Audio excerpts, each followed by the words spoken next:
L'autorité souveraine qui appartient de droit à Christ est contestée par Satan plus que n'importe quoi d'autre.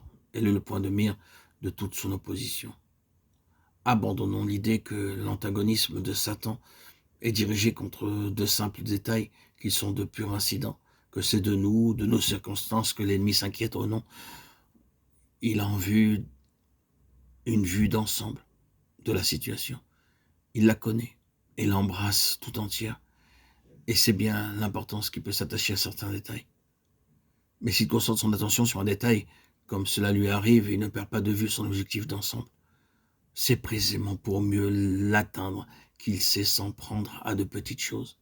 À travers toutes les péripéties de cette lutte, son but secret, son objectif suprême est de mettre en échec la souveraineté de Jésus-Christ. Il peut sans doute concentrer beaucoup d'attention sur des éléments secondaires.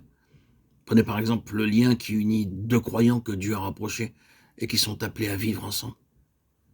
L'ambition, l'ingéniosité, les mensonges, les fourberies, des efforts de toutes sortes, il mettra tout en œuvre pour saper cette relation et séparer ces deux vies.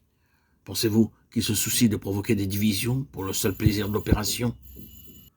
Quand il en est venu à bout, le croyez-vous satisfait simplement parce que la chose est faite? Oh non, ce n'est pas du tout là son but.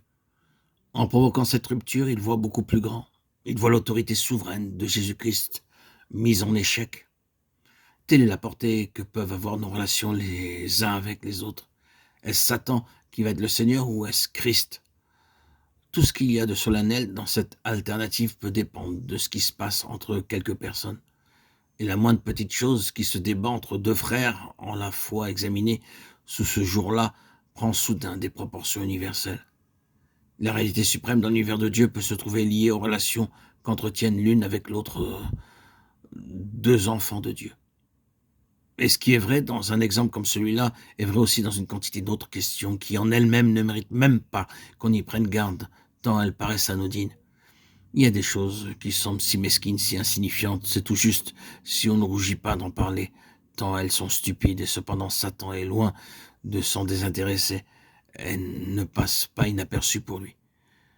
Mais pensez-vous qu'il soit mesquin ou petit dans ce sens-là, ne trouvant son plaisir qu'à de vilains tours à Pierre, Jacques ou Jean? Oh non, soyez tranquille, il est plus avisé que cela. C'est son royaume en réalité qui est en jeu. Et derrière toutes ces petites choses, si absurdes, si ridicules, se dissimule cet enjeu suprême qu'est la souveraineté de Jésus-Christ sur le terrain pratique.